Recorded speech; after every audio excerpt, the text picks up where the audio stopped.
I'm going to start with a new topic called as Kingdom Fungi. Up till now we have studied Kingdom Monera and Kingdom Protista. Now we are going to study about fungi, that is Kingdom Fungi. So what is fungi?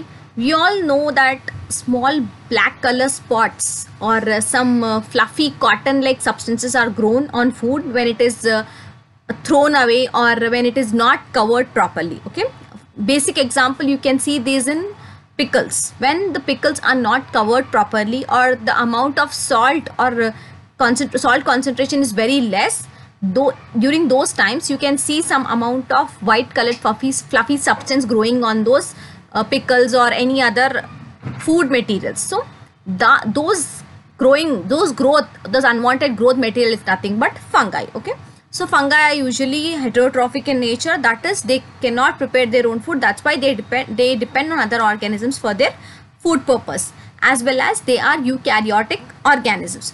So many times we find some black dots on single breads. Yeast is some small spots on the bread on the surface of the breads. Those dots are nothing but the growth of fungi, which is damaging the bread material, or you can say it is depending on the bread material for its food purpose. As well as some fungi are harmful, but some fungi are also useful. For example, yeast cells. Yeast cells are a main source of the baking ingredient in the bread and beer. Okay, so for the alcohol preparation as well as from baking substances, yeast plays a major role in those substances. So and also fungi multiply and grow only under moist and warm conditions. Okay, moreover, the total species of fungi that are known is more than 2 lakhs. Up till now, more than 2 lakhs of fungal species have been known in the world. So a fungus is any member of the group of eukaryotic organisms that includes microorganisms such as yeasts and molds, as well as some other familiar mushrooms. Okay, some mushrooms also come under the category of fungi. These organisms are classified as a kingdom which is separate from other eukaryotic life kingdoms of plants and animals. A characteristic that places fungi in a different kingdom from plants and animals and some protists is chitin. Chitin is the cell wall structure which is present in the chitin is the membrane or a cell layer which is present in the cell wall of fungi. Due to the presence of chitin, this fungus is being kept under a separate kingdom. Similar to animals, fungi are heterotrophs. They acquire their food by absorbing dissolved molecules, typically by secreting some digestive enzymes into their environment. By secreting some amount of enzymes into the environment, they will be secreting the food materials from that particular substance wherever they are secreting the digestive enzymes. And one more important, fungi do not photosynthesize. That's what I told you. Fungi are not autotrophs. They are heterotrophs in nature. So they cannot photosynthesize their food. Growth is their means of mobility except for spores, which may travel through air or water. Growth is the only means of mobility. They cannot travel from one place to other place. But the spores which are present inside the fungus can move through air and water. But fungus cannot move from one place to other place. Fungi are the principal decomposers in the ecological systems. These are other different places in a fungi in a single group of related organisms named as Eumycota, which are also known as true fungi or eumycetes, which share a common ancestor and interpretation that is also strongly supported by molecular phylogenetics. The fungal group is distinct from the structurally similar myxomycetes and oomycetes. The discipline of biology devoted to the study of fungi is known as mycology. The study of fungi is called as mycology, mycology, mycology. In the past, mycology was regarded as a branch of botany, although it is now known fungi are genetically more closely related to animals than to plants because they are heterotrophic in nature. Most fungi are inconspicuous because of the small size of their structures and their cryptic lifestyles in soil or on dead matter. So in the very first slide of our topic, we can see the structure of fungi. the fungi is usually covered with, the fungus, the labeling of fungus usually consists of 4 parts. First, sporangium, spores, food source and hyphae. Sporangium are the small spores which are present inside the, sporangium is the place inside which the small spores are present. And the middle part, that is the third label, is called as the food source, where the food is being stored. And next, the fourth part is called as hyphae. Hyphae are nothing but some filamentous substances which help the fungi to attach to the substrate molecule. Okay. So in the next slide, we can see cellular organization, or how the organization of fungi is seen. In that, the cell wall of fungi is mainly made up of chitin and cellulose. Chitin is a polymer of N-acetyl glucosamine, whereas cellulose is nothing but the polymer of D-glucose. Besides, cell wall may be made up of cellulose glycogen, cellulose chitin or polygalactosamine galactine. In some fungi, usually general fungi are made up of chitin and cellulose, but some fungi are also made up of cellulose glycogen, cellulose chitin or polygalactosamine and galactine. And coming to nutrition, the fungi are achlorophylous, or that is, they don't have any chlorophyll in their body. Hence, they cannot prepare their own food, and they are heterotrophs in nature. That is, they depend upon other organisms like saprophytes and parasites, in the form of saprophytes and parasites. Some fungi also live as symbionts in nature. That is, they give and take relationship between two organisms. Okay, there is a give and take relationship between two organisms. So, coming to next slide. The main characteristic features of fungi. What are the main characteristic features of the fungi? Fungi are usually eukaryotic, non-vascular, non-motile and heterotrophic organisms. That is, they cannot move from one place to other place, as there is no photosynthetic part taking place. So, there is no need of vascular bundles. And as there is no photosynthesis taking place, they require some other source for the food purpose. That is, they are heterotrophic in nature. Usually, fungi are unicellular organisms with filamentous substances. That is, they contain some amount of thread-like substances which are called as filaments or hyphae. And they reproduce with the help of means. Some fungi also reproduce with the help of asexual reproduction also. Fungi exhibit a phenomenon of alternation of generation. That is nothing but haploid diplontic cycle. We will be studying in detail about this in our next chapters.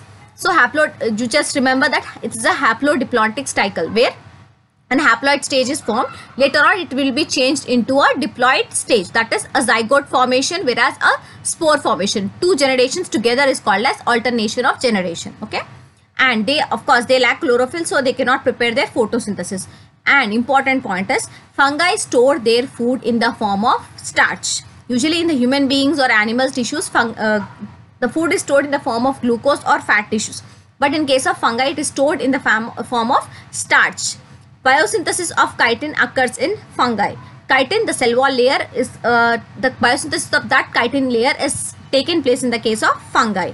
The nuclei of fungi are very, very small. It is very small in size. The fungi does not have any embryonic stage. They develop in the form of spores. From the spores, directly a new fungi is formed. The mode of reproduction is usually asexual or sexual in nature. Some fungi are parasitic in nature, that is, they can infect the host cell, or you can say they can cause a disease to any host cell. And fungi produce a particular chemical called as pheromone, which leads to the sexual reproduction in fungi. The fungi which produces a chemical called as pheromone, only those fungi can reproduce through sexual reproduction. Examples of many fungi include mushrooms, molds and yeasts. These are the main characteristic features of fungi. So, coming to next slide, in the classification of fungi. Fungi are classified based on two methods, based on mode of nutrition and based on their spore formation. Okay, based on two categories, fungi are classified. First is based on mode of nutrition, and second one is based on spore formation. So, based on mode of nutrition, fungi are divided into three types, that is parasites, saprophytes and symbionts. Parasites, saprophytes and symbionts. So, saprophytes, the first one is, these organisms procure their nutrition from dead and decaying organic matter. The saprophytes are either obligate or facultative. An obligate saprophyte remains saprophytic during its entire life, while a facultative saprophyte is nothing but a parasite that has secondarily becoming saprophytic in nature. That is, indirectly you can say these saprophytes completely depend on dead and decaying matters. Okay. So examples of such saprophytes include Rhizopus, Penicillium and Aspergillus. Rhizopus, Penicillium and Aspergillus. Whereas coming to parasitic fungus, they usually obtain their food from a living host. A parasite could be facultative or obligate. The obligate parasites survive and settle on the living host throughout their life. Okay, throughout their life they completely depend upon the host cell. The facultative parasites are saprophytes that have turned into parasitic in nature. Okay, there are two types, that is facultative as well as obligate in nature. Obligate parasites completely depend upon the host cell throughout the lifetime, whereas facultative, they only remain until when the nutrition is present in the host cell. Once the nutrition is emptied or finished, they will be emptying that host cell. Okay, in this also we have two types, that is endoparasite and ectoparasite. Endoparasite is nothing but the cell or the host, the fungi which is grown inside the body of the host cell is called as endoparasite, and the fungus which is growing on the surface of the body is called as ectoparasite. Similarly, in case of saprophytes also we have two types, endosaprophyte or ectosaprophyte.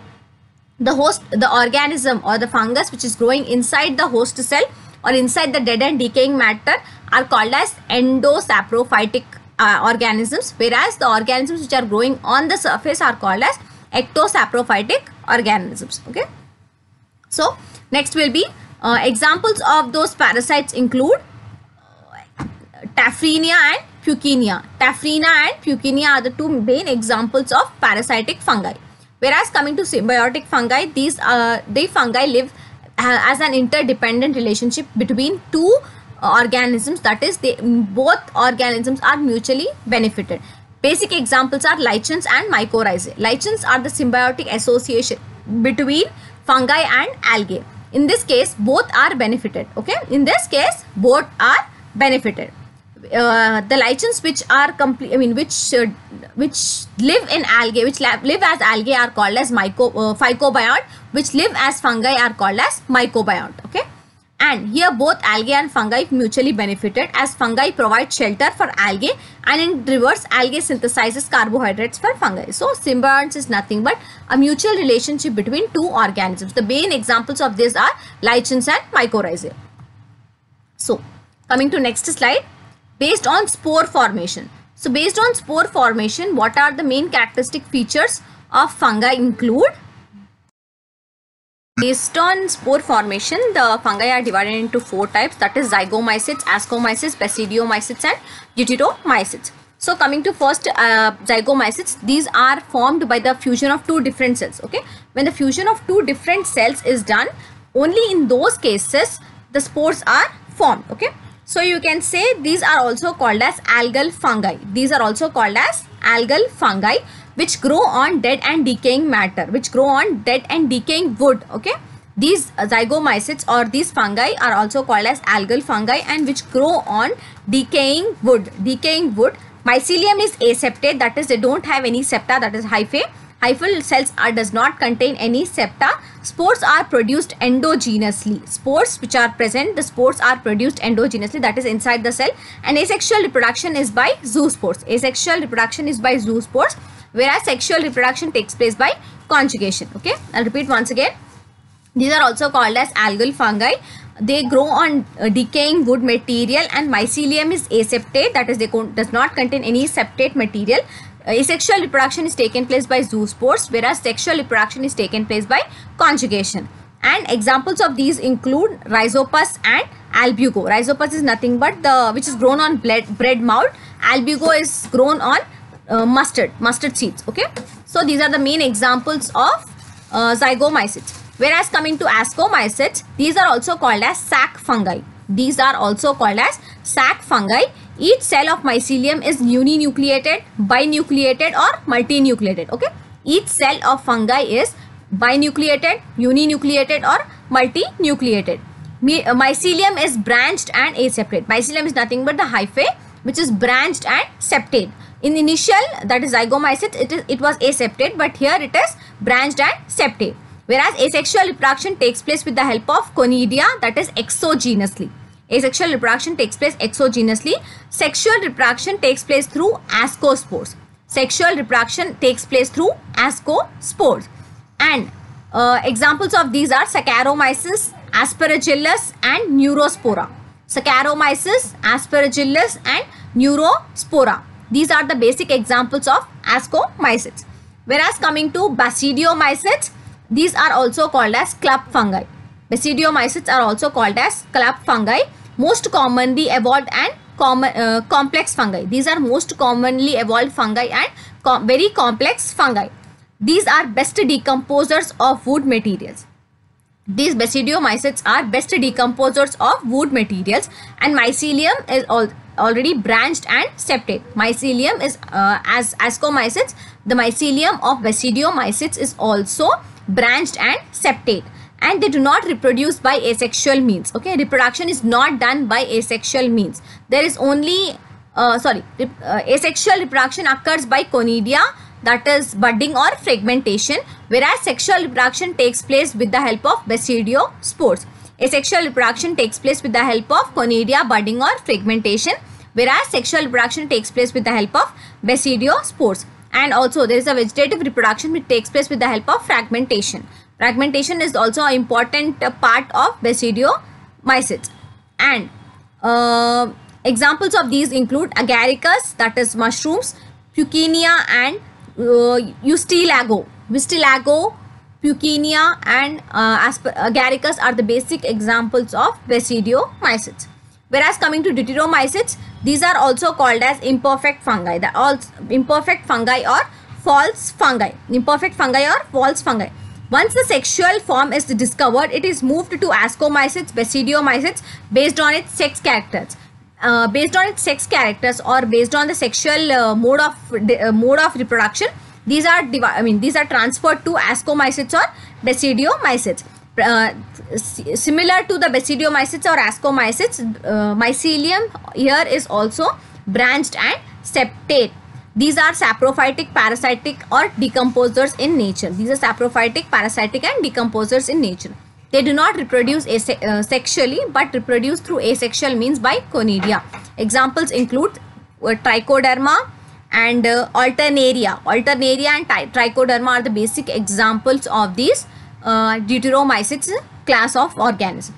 So based on two categories, the fungal formation is done, that is fungal classification is done, that is based on nutrition and based on spore formation. And one more is there, based on cell wall. Based on cell wall also fungi are divided into Myxomycotina and Eumycotina. Myxomycotina are nothing but the organisms which lacks cell wall, whereas Eumycotina are nothing but the organisms which has cell wall. Okay, the organisms which has cell wall comes under the category of Eumycotina, whereas the organisms which lacks or which does not have any cell wall comes under the category of Myxomycotina. Okay, so next coming to category, you can see in the next diagram, I have next slide I have given certain diagram of fungi. You can see Zygomycota, Basidiomycota, Ascomycota and Chytridiomycota. Chytridiomycota is one more ancestral organism of fungi. So you can see the Ascomycetes and Basidiomycetes are more closely related to each other than any other two phyla. And the Chytridiomyideus were probably the first to branch, but we aren't sure yet. These were the earliest form of organisms or earliest form of fungi found. So in the next slide, we can see the reproduction in fungi. So how is the reproduction taken place in case of fungi? Fungal reproduction is complex, reflecting the differences in lifestyles, genetic makeup within the diverse kingdom of organisms. It is estimated that a third of all fungi reproduce using more than one method of propagation. For example, reproduction may occur in two differentiated stages within the life cycle of a species, the telemorph and the anamorph. Environmental conditions trigger genetically determined developmental states that lead to the creation of specialized structures for asexual and sexual reproduction. These structures aid reproduction by efficiently dispersing spores or spore-containing propagules. There are various kinds of reproduction taking place in case of fungi. So coming to next slide, the fungi either reproduce vegetatively, asexually or sexually. In case of vegetative reproduction, fragmentation is the main important part of the reproduction, in which Ascomycota and Basidiomycota are the main important class of organisms which takes place, which involve the fragmentation, which involve the reproduction by fragmentation, or you can say multiply by breakage of their mycelium. The mycelium of the cells or class of organisms of Ascomycota and Basidiomycota, their mycelium divides or breaks into different categories so that, or different fragments, to undergo a new reproductive organism. In case of budding, some unicelled forms multiply by budding. A bud arises as a papillae, as a bud from the top of the parent cell arises as the papillae on the parent cell, and then after its enlargement separates from the parent cell and completely becomes an independent nature. Okay, a small bud is formed in the parent cell. Okay, when this bud is